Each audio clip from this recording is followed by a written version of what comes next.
जय श्रीराम। आजची कथा सांगणार आहे पतिव्रता सावित्रीची, वटसावित्रीची।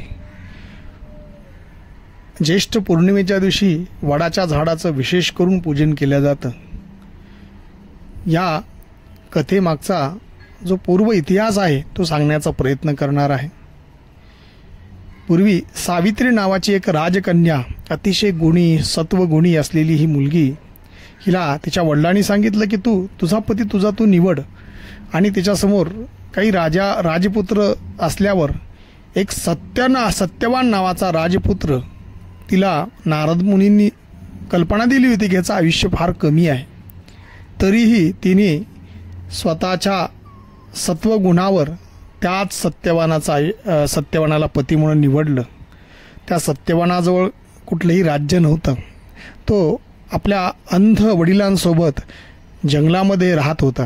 त्याच्यासोबत ही सावित्रीसुद्धा राहायला गेली।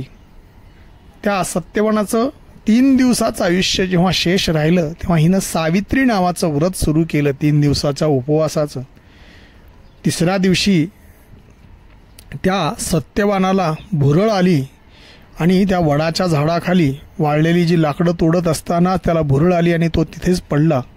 त्याच वेळेस त्याला यम आला आणि यम त्या सत्यवानाचा प्राण घेऊन जात असताना त्या सावित्रीने पाहिलं का त्या सावित्रीमध्ये पतिव्रतेचं तप होतं। या तपामुळे तिनं यमाला पाहिलं।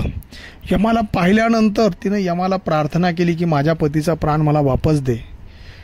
यम पुढं चाललाय आणि सावित्री त्याच्या मागोमाग चालली आहे। तिच्या ज्या पतिव्रतेच्या तेजामुळं ती यमाच्या सोबत वर आकाशापर्यंत गेली। त्यावेळेस यम एका ठिकाणी थांबून तिला सांगितलं की तुला पतीचा प्राण सोडून तू काय 3 गोष्टी मागायच्यात ते माग। तिनं पहिल्या 3 वरदानामध्ये पहिले 2 व्रत असे मागितले, माझ्या सासू सासऱ्यांची डोळे वापस येऊ दे, माझ्या सासऱ्याचं राज्य वापस येऊ दे, आणि 3ऱ्या वेळेस सांगितले की मला पुत्र होऊ दे। आणि त्या गडबडीत यम म्हणला तथास्तु। आता हिनं पुत्र होऊ दे म्हटल्यानंतर सावित्रीने लगेच त्याच्या वरदानाची आठवण, तू मला पुत्र होऊ दे असा आशीर्वाद दिलास, पण माझा पती घेऊन गेल्यानंतर मला कसाचा पुत्र होईल। तेव्हा यमधर्म तिथं त्या वचनामध्ये अडकला आणि त्या सत्यवानाचा प्राण पुन्हा वापस द्यावा लागला। अशा पद्धतीने ही जी कथा घडली, खरी सुरुवात वडाच्या झाडापासून, आणि पुन्हा जो प्राण आहे तो वडाच्या झाडाखालीच येऊन यमाने तो दिला। म्हणून त्या वटसावित्रीच्या व्रतामध्ये वडाच्या झाडाचं पूजन विशेष करून केलं जातं। हे वड म्हणजे अतिशय दिव्य ब्रह्मतेजाचं झाड असं म्हटलं जातं। आपल्या शास्त्रामध्ये वडाचं, उमराचं आणि पिंपळाचं फार महत्त्व जास्त आहे। ह्या तिन्ही झाडांचं विशेष करून महत्त्व सांगितलेलं आहे। ह्या ज्येष्ठ पौर्णिमेला ह्या वटसावित्रीच्या निमित्ताने वडाचं पूजन केलं जातं। त्याच ठिकाणी नारद मुनी ह्या कथेमध्ये उल्लेख केलेला तो नारदाचंही पूजन सांगितलेलं आहे। त्याच्यानंतर सत्यवान, सावित्री, नारद यांचं विशेष करून पूजन सांगितलेलं आहे। ह्यांना अर्घ्यदान द्यायला सांगितलेले आहेत। हातात पाणी घेऊन विशेष फूल अर्घ्य देऊन ह्या सगळ्यांना अर्घ्य द्यावेत। त्या कथेचं स्मरण व्हावं आणि पतिव्रता व्रत हे किती तेजस्वी आहे या कथेतनं आपल्याला समजता येईल।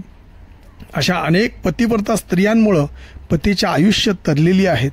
आपल्याला अनेक कथा अहिरावणी, महिरावणी यांच्या पत्नीच्या पतिव्रता धर्मामुळे अहिरावणी, महिरावणीला रामाला मारता येत नव्हतं। अशा अनेक दिव्य आहेत।